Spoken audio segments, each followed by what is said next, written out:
Welcome back to Switch to Linux. Another video. I've got like 3 videos today. We are still doing news tonight, but this one here is this is something that's been on my desk for a while, and I've been thinking about, do I want to do a video on this topic or not? And I finally decided that yeah, we're going to, because I am so irritated right now. I got, of course, my web developer shirt on today because we're in the middle of my work day, and I was just so irritated. So. There is a nonprofit group that I do their website for, and they just asked me to kind of spearhead a little bit more stuff in there. We're trying to figure out, what's the best way to go, and they, of course, they're receiving now emails. The new guy who took it over is now receiving emails about, what's due for hosting and all this kind of stuff. So he sends me an email, I don't know, couple weeks back, and he says, can you look into our account, see what's going on, what do we owe, what do we not owe, all this kind of stuff, and get all this stuff figured out. So I'm like, sure. So their server is with GoDaddy, and there was a very short period of time when GoDaddy seemed to be getting their act together, and there was a short period of time where I said, yeah, go ahead and use GoDaddy. Oh, not anymore. And they've been going downhill again for a while. They had this peak of about a year or two, but they were okay. And kind of take my word on it because this is the world I'm working in every single day. Hosting companies you recommend come and go. When I first started doing website stuff, I was with Bluehost. Bluehost is one of the most horrible web companies you can possibly work with.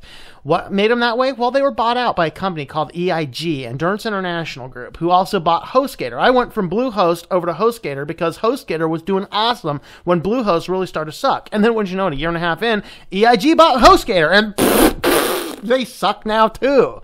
Pretty much anything, they're like the reverse Midas touch. Anything they touch turns to dust.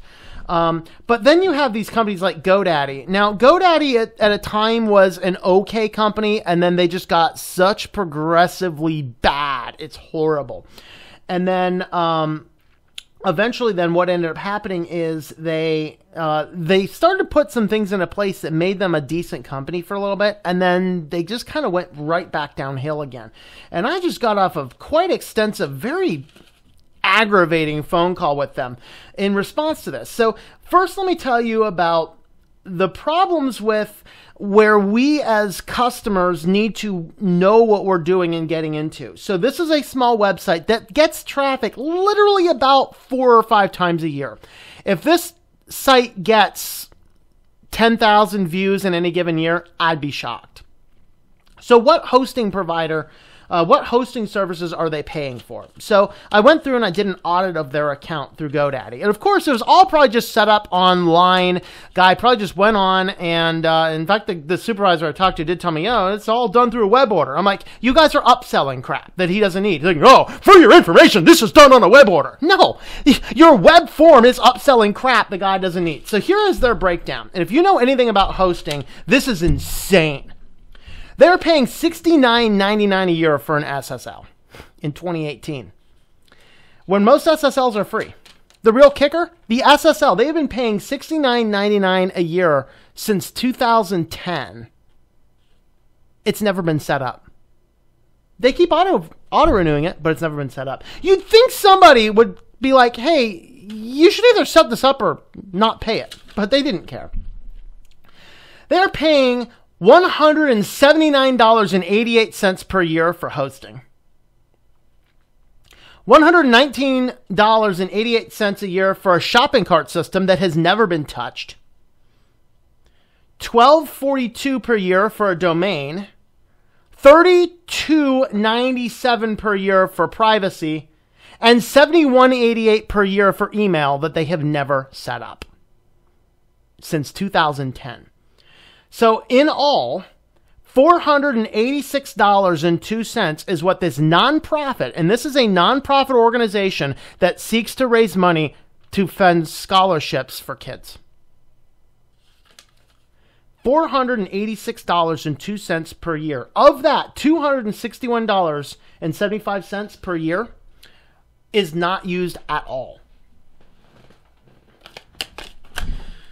So 261.75 times 8, that means that they have put over the last several years $2,000 into completely unusable services. So how do these break down? Well, if you're doing like actually collecting extensive amounts of information, you're going to want to pay for a good, more verified SSL, something, you know, at least from Komodo or something else. And you're probably looking at an average of $50 per year. So their basic SSL is $20 per year higher than what the average should be. However, for this type of site and for most sites that want an SSL, where you're not actually transmitting data, you're just making sure that the pages that's leaving your server arrives correctly at the site. Let's Encrypt and Komodo both have free SSLs. Yet you can't get those working well on GoDaddy. They just don't work well. I know I've tried. Actually, I think we got one system set up correctly in that respect. And it was a pain. Hosting, $179.88 per year for a hosting for a site that only gets about 10,000 visitors a year is ludicrously high. So that is $14.99 a month. The standard for that is 5 to 10 maybe per month for a small system like that. And that's not even a VPS. This is just a shared hosting account. This is insane. A shopping cart system, which they have never set up. In 8 years, they've never set up. But GoDaddy just wants to, auto-bill. And yes, I will absolutely admit that the client should have definitely been more on the ball than this. Domain, $12.42 per year. That's not bad. I mean, I charge $12.50 because I'm a very, very small guy. I've seen these as cheap as, $8 to $10. Oftentimes, though, GoDaddy gives a free domain. With this level of hosting, it should be a free domain. Privacy, $32.97 per year.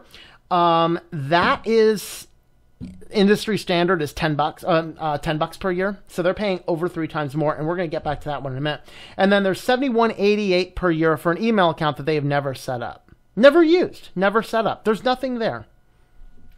So essentially what GoDaddy is doing is they had a uninformed customer went through, probably just clicked on anything, or more likely, this happens in a lot of web hosting platforms. More likely, I've never actually gone through and placed an order on GoDaddy. More likely, GoDaddy added a bunch of stuff to their cart, and you'd have to take it back out, because that happens a lot in this industry. And so it ended up resulting in them paying infinite amounts more. And I'm giving them hosting significantly cheaper, less than half of what their actual use hosting is. So I'm going to be cutting their bill in a quarter, more than a quarter. Actually, I'm cutting their bill almost almost by 80%. Is what they're going to be paying me. So now we have to get into the issue of transferring things away. Well, this advanced privacy has to be set up with two-factor authentication on a cell phone. That's it. There's no other option. There's no junk email option. I'd have used that if there was. Only one option, and that is an SMS with a cell phone. Do not, I repeat, do not ever set up two-factor authentication with your cell phone. If you absolutely have to, you go to the store and you go through the extra cost of having a separate burner phone that nobody has the number to. And it's got to be a burner phone so it's not attached to your credit report, so that when Equihack's data is taken, they don't gain access to every phone number you've ever had. Because what you do by having a two-factor authentication of a cell phone is that becomes the weakest link, because it becomes very easy for a person who already has your identity, thanks to Equihacks, to go in and convince somebody at the local store that you are who you say you are and not who you really are. And it's too easy to get somebody's phone, and then with every service wanting a cell phone SMS authentication, you now have what is considered the most secure and private thing to access every single one of their accounts. It becomes the weakest link, and that's why you never use a cell phone that can in any way be tied to you for two-factor authentication. Alternate emails is great. Set up one separate email for all your two-factor authentication, particularly through Proton Mail would be a good option. Awesome place to do it. Don't give that email out to anyone. Nobody knows what it is, so your two-factor authentication goes to a completely separate, unknown account. That's the type of stuff. And so as of right now, to move things away from GoDaddy, we have to give GoDaddy a cell phone number that we don't want to do. And then wait 5 days. and then disable the registrar lock, and then hopefully that does not trigger the 60 days, your domain change in 60 days, and they try and register lock it for another 2 months. Because GoDaddy is notorious at trying to keep domains there as long as they possibly can. Don't use GoDaddy. They are a slimy, slimy company. In fact, I would even rather use an EIG group company than GoDaddy at this point. But this is how they're ripping off a nonprofit that is simply seeking to raise scholarship funds to send kids to college. And obviously part of this is the clients and this is the thing, the clients didn't know what they're getting into. But I find a lot of people in the web design world dive into what they want to get as far as your hosting stuff. I get so many people go out, buy their domain name, buy their hosting, and then go find their web designer. Find your web designer first, people. You are less likely to get screwed over by a hosting company. This company right here is stealing from children. All because their web forms popped up, you want privacy. This is best for your privacy. And the guy doesn't know any better. So he's like, okay, yeah, whatever. What's going on? That's the problem. That's the challenge. Be informed and don't use GoDaddy. So who do I recommend? Obviously, I'm a reseller of hosting services myself. I use myself. But if you don't want to use me, what I've been seeing lately, as of now, and this is subject to change, of course, SiteGround is a very good company. They offer shared hosting accounts that are very cheap in price, and they also have the free Let's Encrypt SSLs. I'm not sure if they have the Komodo SSLs or not, but you have the ability to have your SSL built into your account without any problem, and they have really good rates, and we have had no problems with them. I was using SiteGround a lot with one particular company. We had, I don't know, a good dozen hosting accounts over there, and no problems with any of them. They're responsive to phone calls. I mean, it's a great place. A2 hosting is okay. They're pretty good. There's things I don't like about them, but they also support your Let's Encrypt SSLs and your free Komodo SSLs. So you have SSL options on those as well. There are, I think InMotion has been getting better lately. I've traditionally not recommended them, but it's another one that's coming down the pipeline. Do your research into EIG. Anytime you're looking to purchase hosting services, look up the current updated lists of EIG-owned properties. Avoid EIG. Their services, basically what they do is they'll buy up rapidly growing hosting companies. They'll lay off all of the staff for their support particularly and outsource all their support to their own guys, which are excessively overworked and overbusy. It gets to the point with EIG, if you have a problem with your hosting account, you can expect to be on hold for about an hour to hear from anybody from any of their properties. Usually if they buy out a property, it takes about 2 years for them to drive it into the ground. So avoid your EIG properties. For the love, do not buy your services from GoDaddy. They do this kind of stuff. They rip people off. Their prices are actually exorbitantly high. I don't even know how. This shocked me. I did not know how they were paying this much for services that most of them they didn't even use. And it's good thing that they said, hey, would you look into this and figure out what's going on? Because this is insane. And it is insane that I have to give them a cell phone number to set up two-factor authentication to take off a service. And this is to the depths of my brain. I can't figure it out. The service that we want to have was purchased and paid for every year for 8 years and has never been set up. Does that tell you something, GoDaddy? Does that tell you something? So don't use GoDaddy.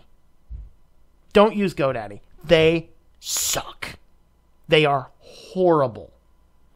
A2, SiteGround, InMotion, if you're looking for basic hosting accounts, those are some of the better ones. I'm sure there's some other ones out there as well that are skipping my attention as well. But I just kind of want to get this little public service announcement out there. So thanks for watching. News again late tonight, Friday night. Maybe I'll do another video. Who knows? I think this is the fourth video I'm recording today. I don't know. I did some for some clients as well. I have some videos coming up for patrons as well soon too. So we'll catch you guys later. Careful with your hosting. Do your homework. And I hope you enjoy switching to Linux.